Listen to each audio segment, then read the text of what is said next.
The camper issued an apology on social media saying, in part, first and foremost, I want to express my deepest apologies to Cam Newton, my entire organization, and my coaches for my actions at the tournament this weekend. I did not intend for it to get as far as it did. As a football player, I let my competitive side get the best of me, and it was a huge miscommunication. I will tell you, I first saw this because Riddick commented on it on social media this weekend. And Louis, that was how I first became aware this had happened. And I was moved by your reaction on social media, so I wanted you to share it here. Now that, again, the young man has apologized for the incident, what is your takeaway from the whole thing? Look, you know, Greeny, what it took me back to, quite honestly, was like when I was a kid, when I was in 6th, 7th, 8th, 9th grade, and my brother and my cousins were playing at the professional level. And I was around locker rooms with guys like, you know, James Lofton from the Green Bay Packers, and was introduced to guys like John Jefferson, and I was around guys like Jim Haslett and Joe Ferguson with the Buffalo Bills, and Darryl Talley, Cornelius Bennett, all these guys. I mean, I couldn't imagine at the time, no matter what point in their career that they were at, ever talking to them with that kind of disrespect, and or telling them that they're a free agent, or that, you know, they're washed up, or that their careers, their skills were diminishing, and just feeling as though like I had the right to even talk to someone that way, regardless of whether or not they truly were on the downside of their career. And it really bothered me that we're at a point now that for some reason, some way, shape, or form, that we feel as though we're entitled to do that kind of thing. You know, that whole fan perspective, that whole BS perspective about, look, we pay their salaries, we're allowed to, you know, we have a right to express our disappointment and or our opinions.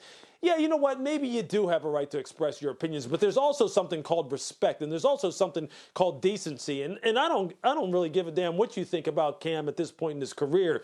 He doesn't deserve to be talked to in that way, in that forum, in front of other people, given everything that he's accomplished, because I just never would have dreamed of doing it. And look, I didn't really need my parents to tell me that that's not the right thing to do.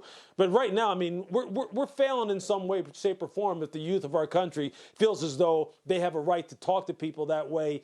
In any kind of form, quite honestly, it's not just involving sports, with anyone who is in positions, you know, where they have attained something that we are aspiring to be, or they have attained some kind of status that we are aspiring to try and attain, and they've set a good example for us. So it just really struck me the wrong way. I'm not shocked by it. I've seen it happen. I've seen it happening throughout our society right now. And quite honestly, I said, look, instead of being too shocked about it and spending too much time being angry about it, try to do something to change it. Try to do something to positively impact the youth of our country. And so that kind of thing doesn't happen, because it's something that really, really just rubbed me the wrong way. Now, I can see there's a lot of heads in this room who are nodding along as you were talking. And so, again, I just wanted to give you the opportunity to share that. I saw it on social media over the weekend. It's very well said. In entirely other news involving Cam Newton, in an interview with the Boston Herald, Cam was asked, among other things, about the possibility of retiring, and his response was, quote, "Hell no. I can't go out like that. I hear all of that talk. My pride won't allow me to do it. There aren't 32 guys better than me." So let's quickly touch on that if I can. Jeff Darlington, what, if anything, should we expect the market to look like for Cam Newton this offseason? Well, I expect him to feel exactly that, but outside of the vacuum of that mindset, he has to still remember last year he went through several months before he got picked up with the Patriots.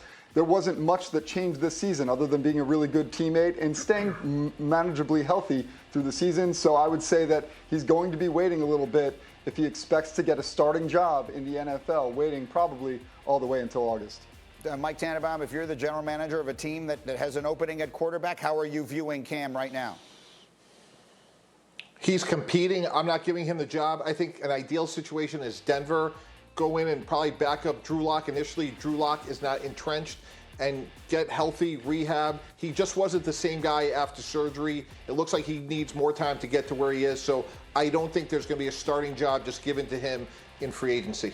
You know, I feel the need to say this out loud because Cam Newton has been so well known for so long. He's still only 31 years old. He'll be 32 by the time next season begins. So it is not, to Mike's point, it's not as though he doesn't have some time to still try and put this back together.